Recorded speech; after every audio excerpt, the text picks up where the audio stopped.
Malam ini, aku akan menceritakan sebuah kisah yang seharusnya tidak pernah diceritakan. Kisah tentang seorang petugas keamanan kereta yang hilang tanpa jejak. Orang-orang menyebutnya insiden jalur 7. Raka bekerja sebagai petugas malam di sebuah stasiun kecil di pinggiran kota. Stasiun itu biasa saja, kecuali satu hal, jalur 7 tidak pernah dipakai. Sudah puluhan tahun ditutup. Tapi, setiap malam Jumat, Raka selalu mendengar kereta lewat di jalur itu. Padahal secara resmi, tidak ada kereta yang beroperasi pukul 2:30 pagi. Seniornya pernah berkata, kalau dengar suara kereta dari jalur 7, jangan nengok Rak, anggap aja itu angin. Malam itu, jam menunjukkan 2:28. Raka sedang meronda sendirian. Lampu-lampu stasiun berkedip seperti listrik tidak stabil. Dari kejauhan terdengar suara, "Tut, tut." Diikuti deru mesin kereta tua, Raka terdiam. Jantungnya berdegup keras. Suara itu makin mendekat. Rel jalur 7 bergetar, padahal sudah berkarat dan tertutup rumput. Raka menelan ludah. Ah, halusinasi. 3 malam lembur berturut-turut, wajar. Tapi kemudian, bayangan gerbong hitam melintas pelan di ujung stasiun. Kereta itu berhenti tepat di depan Raka. Bukan kereta modern, tapi model tua seperti kereta zaman 70-an. Catnya mengelupas, jendelanya retak, lampu depannya nyala redup kekuningan. Pintu gerbong terbuka perlahan, krek, krek, kosong. Tidak ada penumpang, tidak ada masinis, hanya deretan kursi yang sobek, dan hawa dingin yang membuat napas Raka terlihat seperti asap. Kemudian Raka melihat sesuatu. Di lantai kereta, ada jejak kaki basah, seperti seseorang baru saja berjalan masuk ke dalam. Raka menelan ludah. "Halo, ada orang?" Tidak ada jawaban, hanya bunyi dentingan besi, seperti seseorang berjalan di gerbong paling belakang. Raka perlahan masuk. Setiap langkah, lampu di atas kepalanya padam satu persatu mengikuti pergerakannya. Di gerbong keempat, Raka menemukan kursi bernoda hitam, seperti terbakar. Di gerbong kelima, ditemukan topi petugas yang hangus sebagian, mirip milik seniornya yang hilang minggu lalu. Tangan Raka gemetar. "Pak Dedi, ini topi Bapak?" Tiba-tiba, kereta bergetar. Pintu ke gerbong keenam terbuka sendiri. Dan dari dalam terdengar suara lirih. "Kamu datang juga, Ra." Suaranya, suara seniornya. Tapi nadanya tidak manusiawi. Dalam, serak, terseret. Raka masuk ke gerbong keenam. Gerbong itu gelap total, kecuali satu lampu redup di tengah. Di bawah lampu itu, ada sosok petugas keamanan membelakangi Raka. Seragamnya sobek, kulit lehernya terbakar. "Pak Dedi!" Sosok itu perlahan menoleh, tapi kepalanya menoleh terlalu jauh, melewati batas manusia. Matanya kosong, hitam, tidak ada bola matanya. Dengan suara parau, ia berkata, "Kereta ini nggak pernah berhenti di dunia kita, Ra."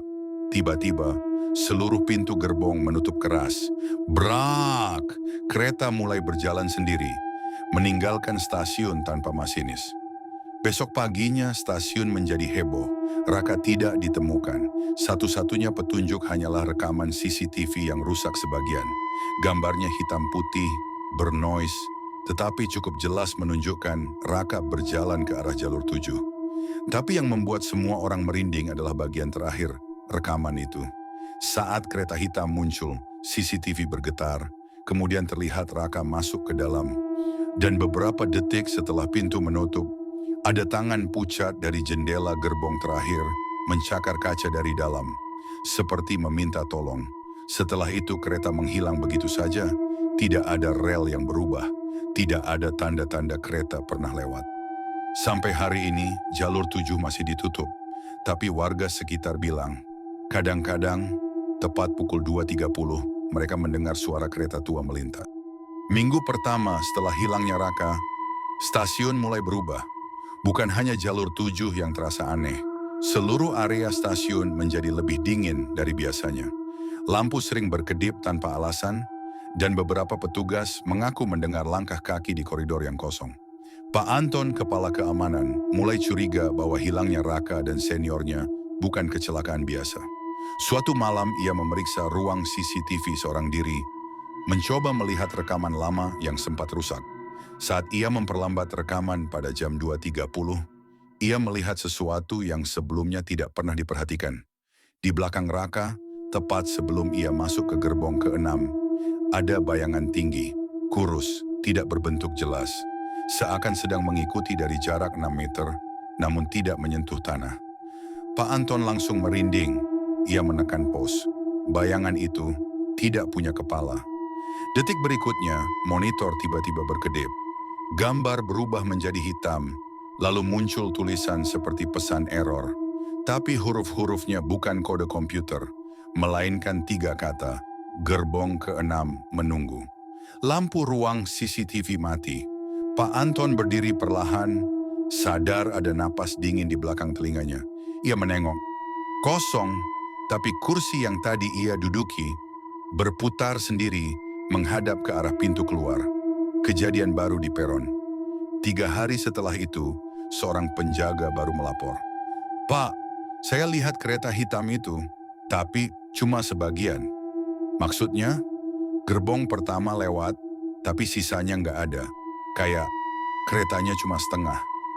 Laporan itu membuat seluruh petugas makin takut. Malam berikutnya, seorang penjual makanan yang lembur melihat hal lebih parah. Ia melihat kereta hitam berhenti, persis seperti malam hilangnya Raka. Pintu gerbong pertama terbuka, kosong. Gerbong kedua, kosong. Tapi saat ia melongok ke gerbong ketiga, ada sosok berdiri di ujung lorong kereta. Kurang jelek, tapi memakai seragam keamanan, dan topinya hangus. Sosok itu menunduk, lalu mengangkat kepalanya pelan. Matanya hitam seperti lubang tak berdasar. Dan ia berkata lirih, "Mah, tolong bilang ke Pak Anton, aku belum turun." Pak Anton memberanikan diri. Malam itu Pak Anton membuat keputusan nekat. Ia memutuskan mengecek jalur 7 sendirian. Tepat pukul 2.30. Ia berdiri di peron kosong, memegang senter. Napasnya berat, jam digital menunjukkan 2.29, lalu 2.30. Awalnya tidak ada apa-apa, lalu tanah bergetar, suara besi tua bergesekan, angin dingin bertiup, tapi tidak ada kereta. Tiba-tiba rel di depan Pak Anton menghitam, seolah bayangan tebal keluar dari bawah tanah.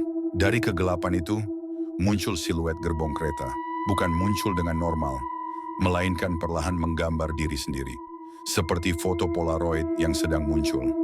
Begitu bayangan itu lengkap, kereta hitam jalur 7 kembali terlihat. Pintunya terbuka, dan suara yang sangat familiar terdengar dari dalam. "Pak, tolong saya." Suaranya Raka.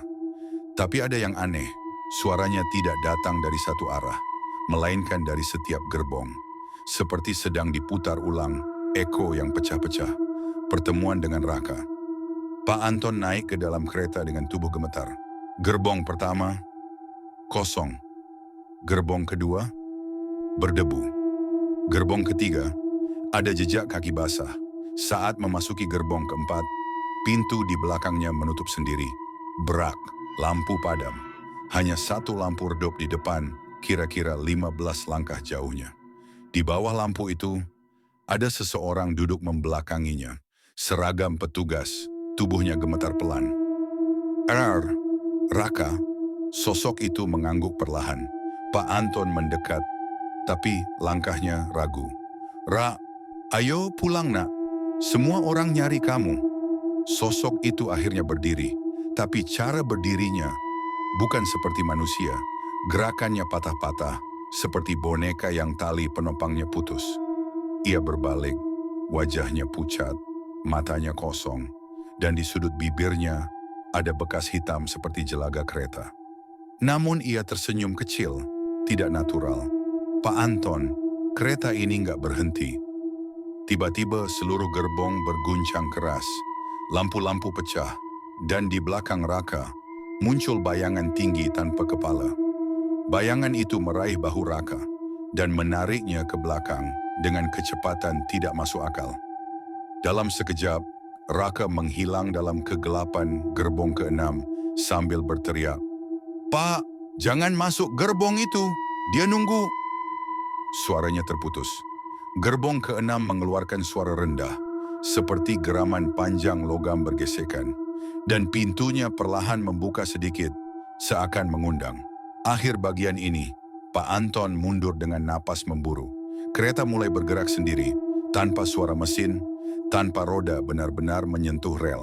Ia melompat keluar tepat sebelum kereta berjalan, dan kereta hitam itu memudar kembali menjadi bayangan, menghilang tanpa suara. Pak Anton jatuh tersungkur di peron, tangannya gemetar, dan ia berbisik, "Raka, masih di dalam." Tapi dia bukan sendirian,